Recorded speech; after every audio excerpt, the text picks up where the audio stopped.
My name is Grace, and for 18 years, I lived with my parents, Lisa and Robert, in a modest two-story house in Minneapolis. We weren't the kind of family that had movie nights or went on exciting vacations, but I figured that was just how my parents were: practical, reserved, focused on work and everyday routines. Mom worked as an accountant, spending her evenings with spreadsheets and calculator in hand. Dad was in sales, always on the phone closing deals or preparing presentations. They provided for me, kept me fed and clothed, helped with homework when I asked. But there was always this distance. No warm hugs, no I love yous, thrown around casually like I saw in other families. I told myself it was just their way, that not every family had to be all touchy-feely to be good. "Grace, honey, we need to talk to you after dinner," Mom said on the morning of my 18th birthday. Her tone was unusually serious, but I didn't think much of it. Maybe they had planned something special, though they'd never really made a big deal out of birthdays before. That evening, I sat at our kitchen table, picking at the remains of my birthday dinner, takeout pizza, my choice. Mom had barely touched her slice, and Dad kept checking his phone, something clearly on his mind. "So, Grace," Dad finally spoke, putting his phone down. "Your mother and I have been planning something for a while now, and since you're 18 today, it's time we told you." I perked up, expecting maybe news about college preparations, or perhaps even a surprise gift. What came next hit me like a bucket of ice water. "We're selling the house," Mom stated flatly. "Your father and I are moving to Europe. We're going to start our own business there." I stared at them, waiting for the punchline. "Oh, okay. When are we leaving? I mean, I'll need to figure out about college applications and—" "No, Grace," Mom cut me off, her voice sharp. "We're moving. You're not coming with us." "What do you mean?" My voice came out small, childlike. "I don't understand." "You're 18 now," Dad explained, as if discussing a business transaction. "An adult. It's time for you to take care of yourself." I looked between them, my brain refusing to process what I was hearing. "But, what about college? I'm supposed to start in a few months." "We've been talking about it." "That's your responsibility now," Mom said, standing up to clear the plates. "To be honest, Grace, you've been a burden all these years. We've fed you, clothed you, supported you for 18 years. That's more than enough." The words hit me like physical blows. A burden? All these years? I felt tears welling up in my eyes, but Mom just continued loading the dishwasher as if she hadn't just shattered my entire world. "You can stay here until we sell the house," Dad added, his tone suggesting this was some kind of generous offer. "But the sooner you figure out your own situation, the better it will be for everyone." I sat there, frozen, as my parents discussed property values and moving logistics over my head. 18 years of memories suddenly shifted, transformed. Every quiet dinner, every missed school play, every brief good job instead of a hug, they weren't signs of restraint or different parenting styles. They were signs that my parents had been counting down the days until they could get rid of me. The next morning, I woke up feeling like I'd been hit by a truck. My hands were trembling as I dialed Grandma Eleanor's number. She picked up on the second ring, her warm voice already making me feel a little less lost. "Gracie? Is everything okay, sweetheart?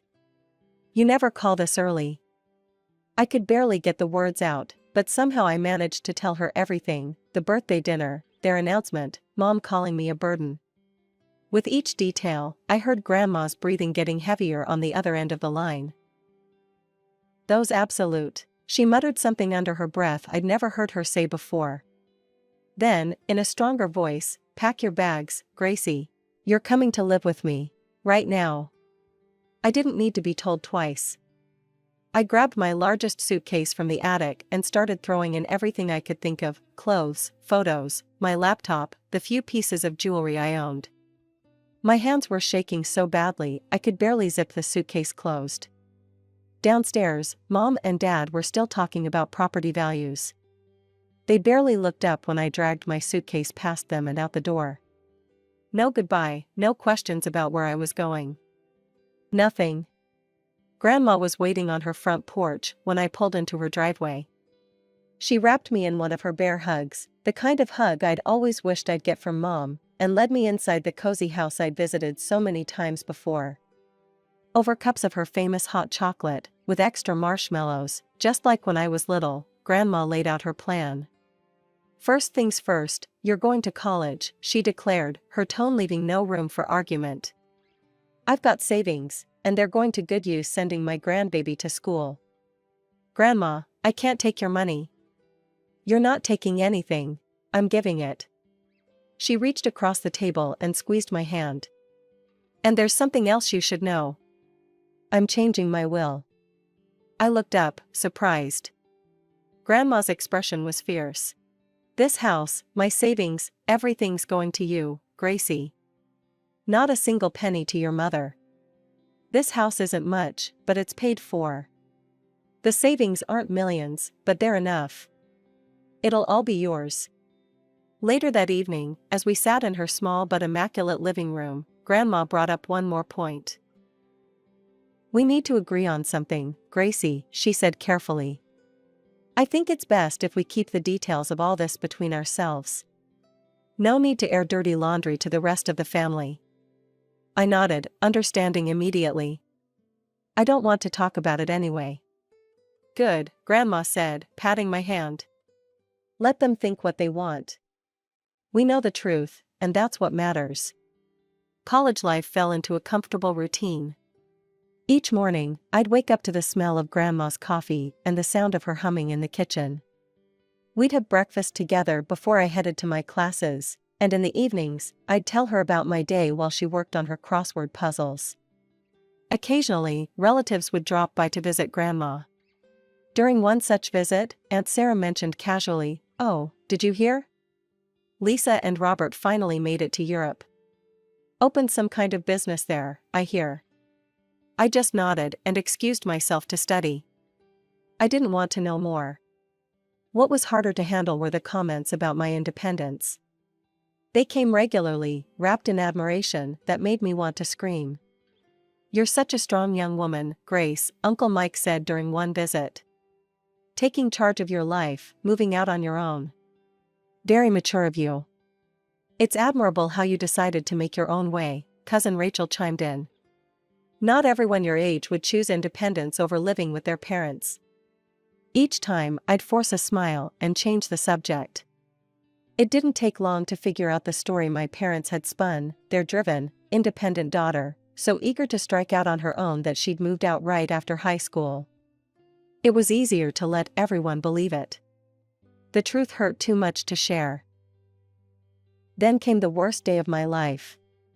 Grandma had been feeling tired for weeks, but we both brushed it off as just age catching up with her. By the time we realized it was more than that, it was too late. The doctor said words like aggressive and advanced stage, and before I knew it, I was holding her hand in a hospital room, watching her slip away. "You're the best thing that ever happened to me, Gracie," she whispered one night, her voice weak but her eyes clear. "Don't you ever forget that." She died 3 months later, a year before I was set to graduate. The funeral was small but well attended by family. Everyone came except my parents. Aunt Sarah told me they'd been informed but said they couldn't make it back from Europe on such short notice. I graduated with honors the following year, clutching my diploma and fighting back tears because the one person I wanted to see me walk across that stage wasn't there. But Grandma had prepared me for everything, even her absence. Thanks to her generosity, I had options. I used some of the inheritance to buy a lovely apartment closer to downtown, where I'd landed a job at Preston and Associates investment firm. I decided to keep her house and rent it out. I couldn't bear to sell it, but I also couldn't face living there without her. Life has a funny way of surprising you when you least expect it.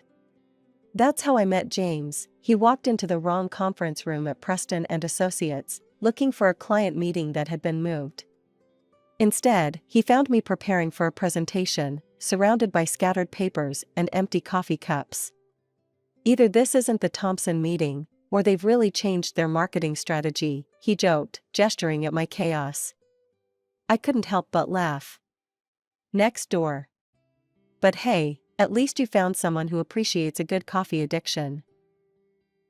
One coffee date led to another, and before I knew it, we were spending every free moment together. James was different from anyone I'd ever met, warm, genuine, and incredibly patient. When I finally told him about my parents one night, he just held me and listened, not trying to fix anything or offer empty platitudes. "You didn't deserve that," was all he said, wiping away my tears. Not any of it. A year and a half after that wrong turn into my conference room, James took me to dinner at the restaurant where we'd had our first date. He seemed nervous all evening, fidgeting with his napkin and checking his pocket every few minutes. When dessert arrived, I found a ring nestled next to my chocolate soufflé, a stunning diamond that caught the candlelight and scattered it across our table. "I want to build a family with you," he said, his voice shaking slightly. "A real one, filled with all the love you should have had all along." I said yes through happy tears, and for the first time in years, I felt truly, completely whole. The next day, I posted a photo on social media, my hand with the ring, James hugging me from behind. "Said yes to forever with my best friend," I wrote, my heart so full of joy I thought it might burst. 2 days later, the message appeared in my inbox. My mother's name popped up, and my stomach lurched. "Dearest Grace, your father and I just saw your wonderful news. We are so incredibly happy for you. We know we have no right to ask this, but we've spent years regretting how we treated you. Not a day goes by that we don't think about our terrible mistakes. We'd love to come to your engagement party, to try to make amends. We understand if you say no, but we miss you so much. Love, Mom and Dad." I stared at the message until the words blurred. When James came home, I showed it to him, my hands trembling. "What do you think?" I asked, hating how small my voice sounded. James read the message twice, his arm around my shoulders. "I think it's entirely your decision. But if they've genuinely changed, if they're truly sorry, maybe they deserve a chance to prove it." I thought about Grandma, about what she would say. She'd probably tell me to be careful, but follow my heart. "Okay," I whispered, more to myself than to James. "One chance." I wrote back a short message. "The party is next Saturday at 7. You can come at 6 to talk first."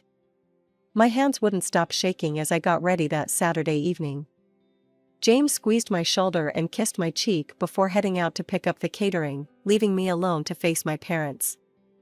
At exactly 6 p.m., the doorbell rang. I opened the door to find them standing there, Mom in an expensive-looking dress, Dad in a crisp suit. They looked exactly the same, yet somehow like strangers. "Grace, darling," Mom stepped forward for an awkward hug. I stood stiffly, letting her embrace me but not returning it. "You look wonderful. And what a lovely apartment." We moved to the living room, where they perched uncomfortably on the edge of my sofa. Dad commented on the decor, Mom asked about my job, both of them acting like we were distant acquaintances at a cocktail party rather than family. Then Dad cleared his throat, his pleasant expression dropping away like a mask. "Grace, let's cut to the chase. We know about your situation." "My situation?" I felt my stomach clench. "Yes," Mom leaned forward, her eyes sharp. "We know about Grandma's inheritance. The house, the savings, all of it. And we've done our research." "What research?" "The house is worth at least $300,000 in today's market," she stated, like she was giving a business presentation. "And knowing Mom, there must be significant savings too. Plus, we see you're doing very well, nice apartment, wealthy fiancé." "Get to the point," I said, my voice trembling. "We want $70,000, Dad announced flatly. It's less than we're entitled to, really, but we're being reasonable." I stared at them, speechless. Mom pulled out a small notebook. "I've calculated everything. As Mom's daughter, I have a right to inherit. If you don't give us the money, we'll sue for half of everything, the house, the accounts, all of it." "You can't be serious," I whispered. "Oh, we are," Dad's voice hardened. "And if you don't cooperate, We'll make sure everyone knows how you manipulated your grandmother. How you turned her against us, convinced her to cut out her own daughter. I never. It doesn't matter what really happened, Mom cut in. What matters is what people will believe. Do you want all your relatives to know how you schemed to get your grandmother's money? Want your new in-laws to hear about it? The doorbell rang again, early guests arriving. I stood up, feeling dizzy. I need time to think about this. Think fast, Dad stood, straightening his tie. We want an answer soon. They walked out just as James's parents walked in, all smiles and congratulations. I plastered on a fake smile and tried to focus on greeting guests, but my mind was spinning. As the apartment filled with cheerful voices and laughter, I felt like I was watching everything from underwater. The morning after the engagement party, I sat at my kitchen table, staring at my phone. James had gone to work, but not before holding me close and whispering, "Whatever you decide, I'm with you." My hands were steady this time as I dialed their number. Mom picked up on the first ring. "Have you made your decision?" No hello, no pleasantries. Yes, I took a deep breath. "I'm not giving you any money. Grandma made her choice, and I'm honoring it." "You'll regret this," she hissed and hung up. They didn't waste any time. That evening, my phone started buzzing with notifications. My parents had posted a lengthy message on social media, complete with sad-faced emojis and carefully filtered photos of them looking distressed. "Our hearts are breaking," the post read.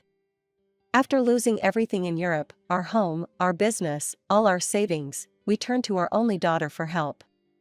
But Grace, who was living in luxury with her wealthy fiancé, refused to help her own parents. We are now homeless, moving between relatives' homes, not knowing where we'll sleep next week. How did we raise such a heartless child?" Within hours, the post had been shared throughout our entire extended family. My phone exploded with messages. "Grace, how could you? Your own parents. They raised you for 18 years. You have plenty of money now, why can't you help them?" Aunt Martha called me, sobbing. "They need a place to stay, Grace. That house of your grandmother's is just sitting there with renters in it. Your own parents should be living there." Uncle Peter's message was particularly harsh. "Your grandmother would be ashamed of you. Your parents sacrificed everything for you." I wanted to scream, to tell them all the truth, but my throat felt closed up every time I tried to respond. Then came the wedding cancellations. "I'm sorry, Grace, but I can't celebrate while your parents are suffering," Cousin Rachel texted. "What kind of person starts a marriage by turning their back on family?" wrote another relative. The final blow came from Uncle Mike, who'd always been kind to me at family gatherings. His message was brief and professional. "Grace, as a lawyer, I feel obligated to inform you that I will be representing your parents in their lawsuit against you regarding your grandmother's estate. The law is clear about children's rights to inheritance, and your grandmother's will can be contested. Expect official documentation soon. I recommend you reconsider your position before this gets messy.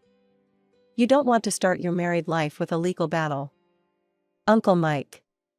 I sat in my darkened apartment, reading and rereading the messages, watching as my entire extended family turned against me. The irony was almost funny. They were finally seeing me as the terrible person my parents had always thought I was, but for all the wrong reasons. James found me there when he got home, still scrolling through the endless stream of accusations and disappointment. He took one look at my face and pulled me into his arms.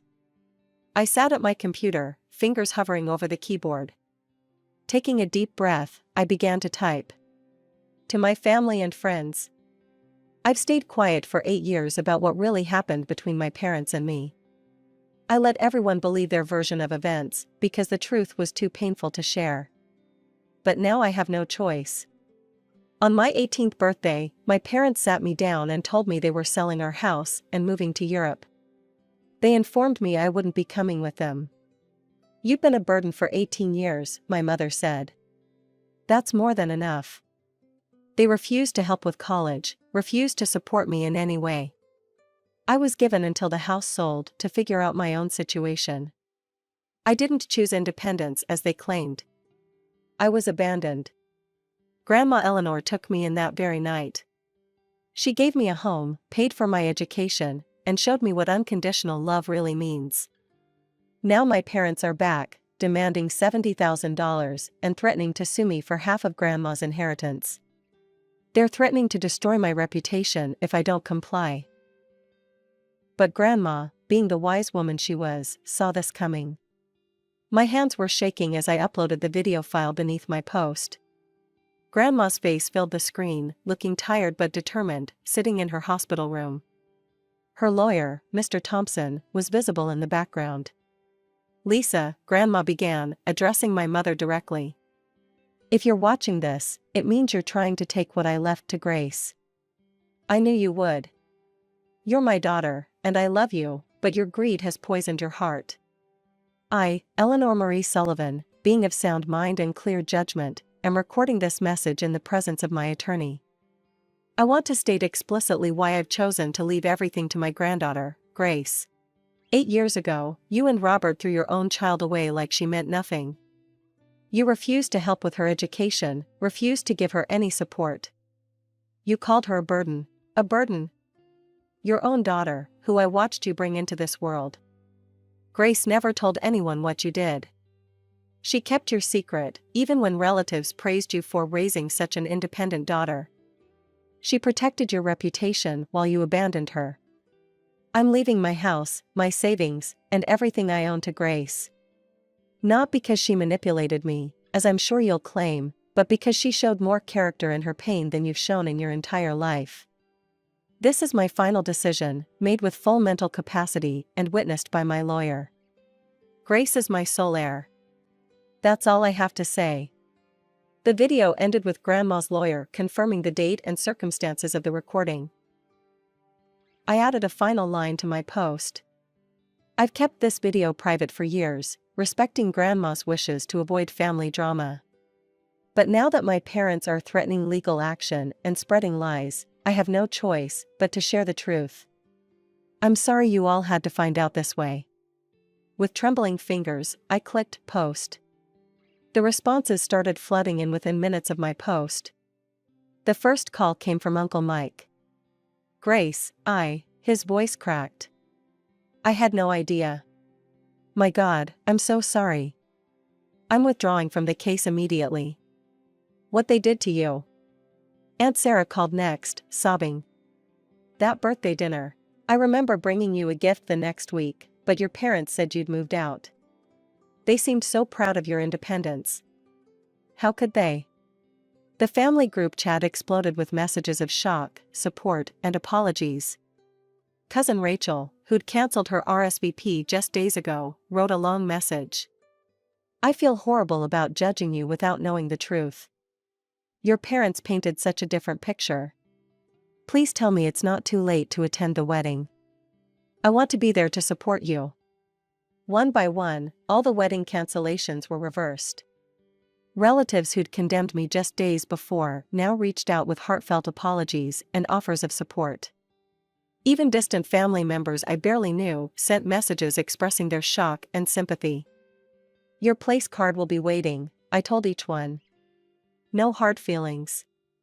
Through the grapevine, I heard snippets about my parents. They'd moved in with some old friends from their college days, picking up temporary work here and there. Mom was doing bookkeeping for small businesses, Dad taking whatever sales jobs he could find. Their grand European dreams had apparently crumbled long ago. Part of me expected to feel guilty about exposing them, about sharing Grandma's video.